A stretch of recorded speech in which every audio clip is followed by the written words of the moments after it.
Hi everyone, Donut here.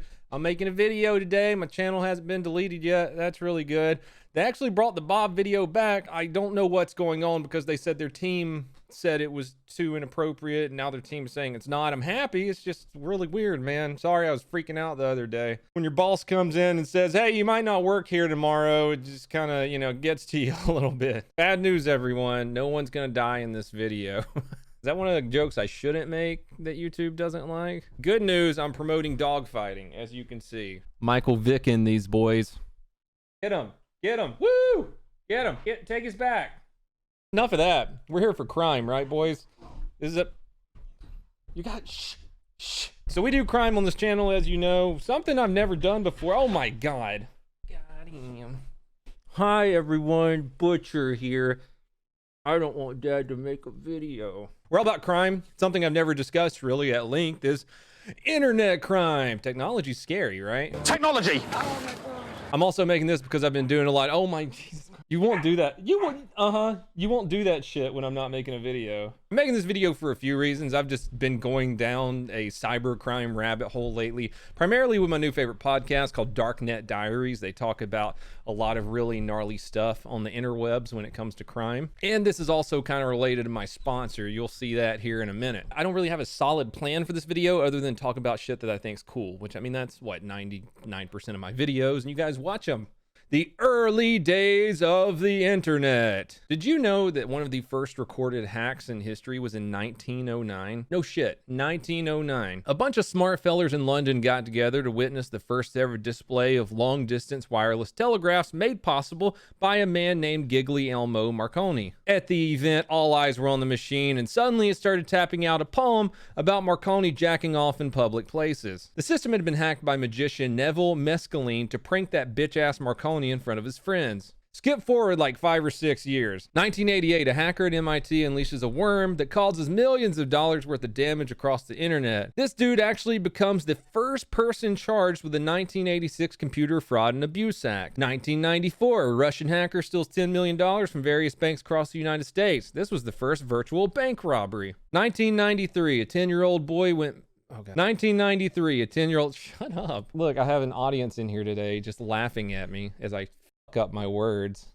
1993, a 10-year-old went missing and an investigation into the matter led to FBI agents discovering that pedos were using the internet to make advances towards young people. They eventually ended up executing 100 search warrants at the same time. The Violent Crimes Against Children International Task Force was launched and made over 20,000 arrests leading up to 2007. Pretty much since people figured out how to internet, they've been criming over it. Not just grown folks do the criming on the internet, young folks do too. This particular story that I was kind of interested in is about a 15-year-old in 1999. His name was Jonathan James, and he hacked into NASA and the U.S. Defense Department. He was able to hack into the DoD and put a backdoor on their servers that allowed him to intercept thousands of internal emails from different government organizations.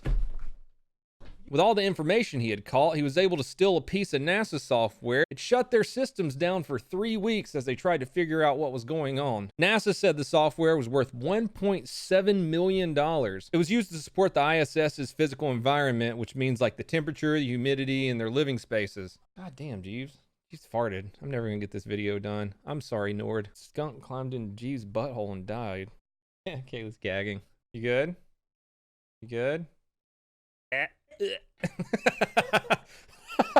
What about some big crimes? Did you guys know that billion-dollar corporations are absolutely horrendous at protecting any kind of data that you put on the internet? In 2008, Heartland Payment Systems oopsied 143 million different credit card informations to the public. 2011, Sony was hacked for 77 million PlayStation Network accounts and lost an estimated $171 million. 2013, Yahoo accidentally released the information for 3 billion people. 2013, Target oofed 110 million different credit card information. 2014, eBay leaked the names, addresses, dates of birth, and passwords for all 145 million users. 2014, Home Depot oopsied 56 million customers' credit card information. 2016, Uber released the public information of 57 million Uber users and 600,000 drivers. 2016, JP Morgan dropped the info of 76 million people and 7 million small businesses. 2019, First American Financial exposed 900 million since the sensitive customer files like social security numbers and bank accounts. 2019, the Marriott lost 500 million guest names,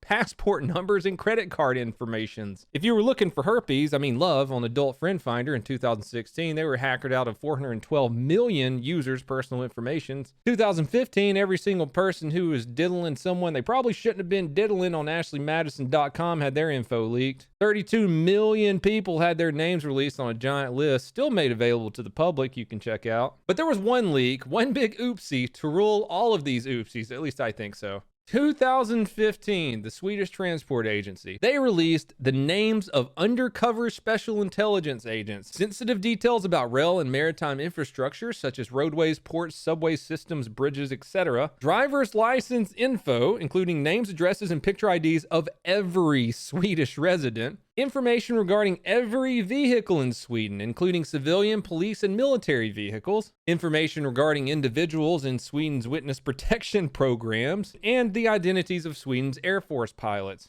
This is only a small fraction of the leaks that I could actually find online. Think about how many have probably been covered up. According to the website haveibeenpalmed.com, which is a pretty cool website, you can see if any of your information's ever been released. Over 9 billion various accounts have been compromised worldwide. While I was going down the internet rabbit hole, I found one guy that I remember seeing the commercials for who thought his information was bulletproof. This one man was Todd Davis. This guy right here. Well, if you don't remember Todd Davis, he created a product called LifeLock back in 2017 and put commercials for it on national TV. Commercials that showed him driving a truck around with his social security number on the side of it, with a loudspeaker screaming out his social security number. Just how safe your identity can be with LifeLock.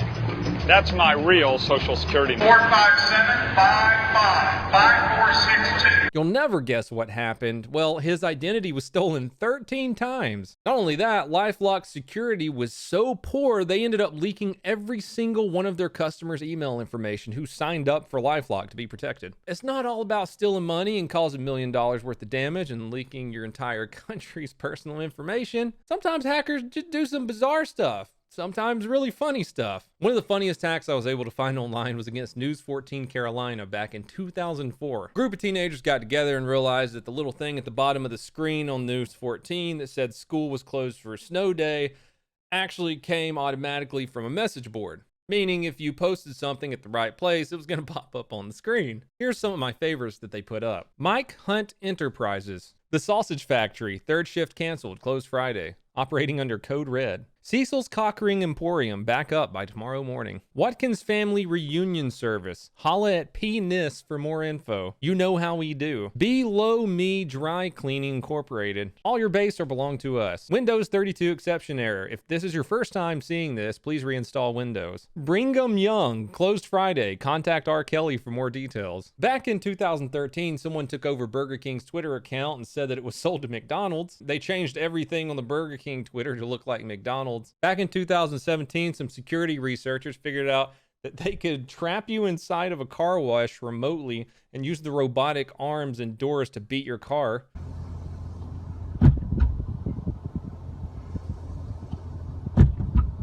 Sponsor, right? As I've shown you here, you can't always be 100% safe, but you can make yourself a hell of a lot safer by using a VPN, and my VPN of choice is Nord. In researching all this crazy shit that I research, I probably Google some things that would come across someone's desk and they'd be like, hey, let's send the FBI over to that guy's house. But guess what? With NordVPN, I can search the internet's webs anonymously. But Donut, weren't they hacked recently? We're going to talk about that here in just a second. I've been using Nord for several months now. I haven't had any problems with them. Their servers are super fast.